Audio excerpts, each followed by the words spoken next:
I've caught you. I've You caught caught you, me. Joel. You've talked You yourself have. into a trap on Oh Teoscar no. Hernandez. So you've got me. Let's say you've got me there. I got you there. Look at You us. got Look me at there. us. We're arguing and we're coming to middle grounds. Patreon.com/the Walk Off Podcast. $4 a month gets you in there. Let's talk batting order in 2023. You had some interesting ideas. So this kind of revolves around the idea of protecting Vladdy's bat, right? This Yeah. is the 46 home runs in 2021? Yeah. 48? 48. 48, I think. Yeah. I think it's So 48, right? I think big DiMaggio had differences. 46. Big difference. No Marcus Semien last year. Mm-hmm. How do we get Marcus Semien back in this lineup for Yeah. Well, 2023? also a no Teoscar behind it, right? Like that ideal construction in 21 was Simeon into Vladdy into Teo, these three mashers akin to Vladdy or to Batista, Edwin, and Donaldson, right? That Right. core of absolute crushers that you have to go through every single time. You throw Bo into that equation and Springer into that equation. That was a hell of a chunk of a lineup to go through. But what my idea was is if you look, strangely enough, at Danny Jansen, and especially just throw the numbers away, just look at his swing. Look at the guy. The effect that Marcus Semien had on this team is still there. Like the effect that he had on Bo was obvious. But to me, when I see Danny Jansen take swings at the plate, I see what was left over of Marcus Semien.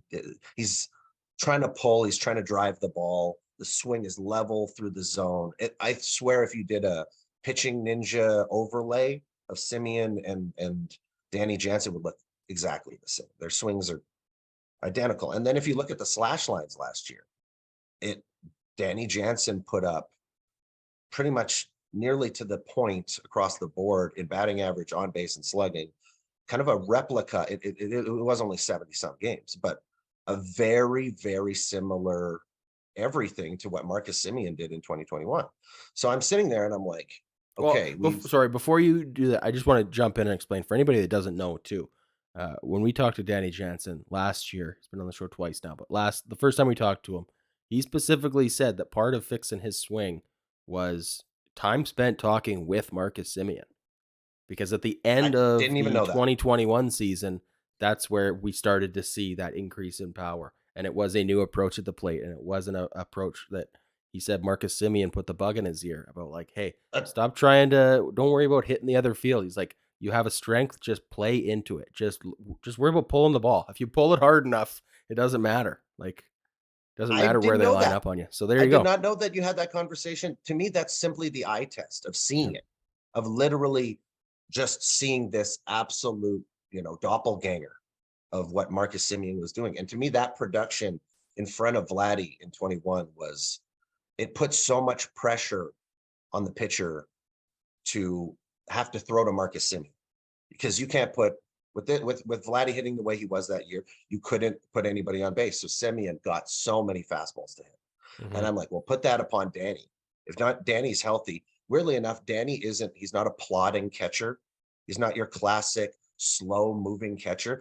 I bet you body size, movement, he's really quite similar in a lot of ways to Semien. He doesn't run Yeah. as good as Semien, but he's not slow by any stretch of the imagination.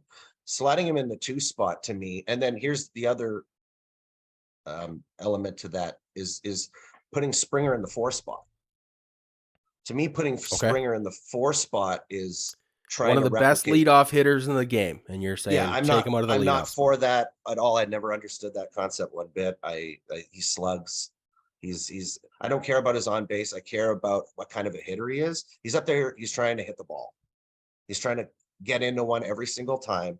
Is that what you want out of a 1 guy, or is that what you want out of a 4 guy? He totally, to me, is a number 4 hitter in this lineup now. With Teo gone, I don't want the drop off after Vladdy to be Varsho's 770 OPS or Belt's whatever Belt gives us this year. I don't want that to be our 4 spot.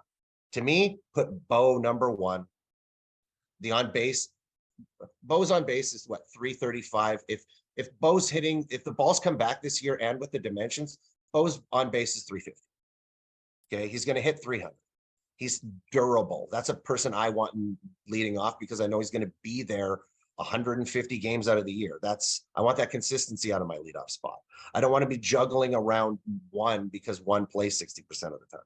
So put Right. Springer in 4. I think that's 25 less at bats for Springer. That's natural load management by taking 25 at bats off of him for the season and putting him in at bats that have people on base, as opposed to last year, which my entire issue all season was Springer in the 1 spot and Zimmer, Tapia, and some horrible hitter in the 9 spot, and there being no carryover from 9 to 1.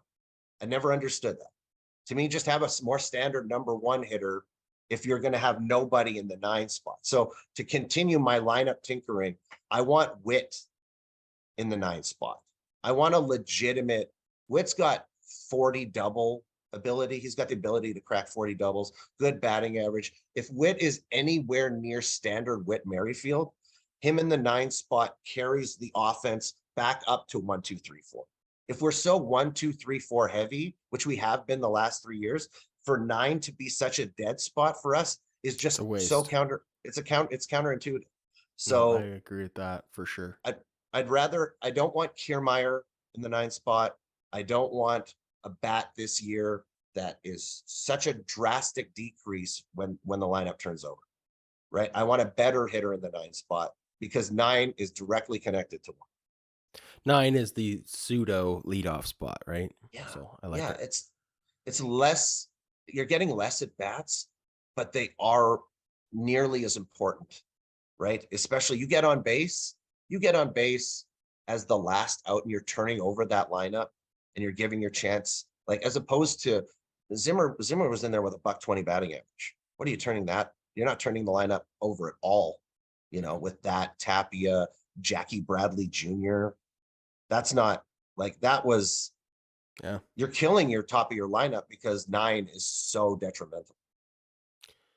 Well, I mean, I like it. I don't know if we'll see it, but I what is think we okay? will. Let's just for clarity's sake, 1 through 5. What's your batting order? Bo, Danny, Vladdy, Springer, Okay, and then who's 5? Belt, Belt, Chapman, Varsho. A lot of Varsho. options. A lot of options Yeah, for number that 5. that in that order, and then Kiermaier, Merrifield. Okay, I like it. Okay, let's pivot from there then.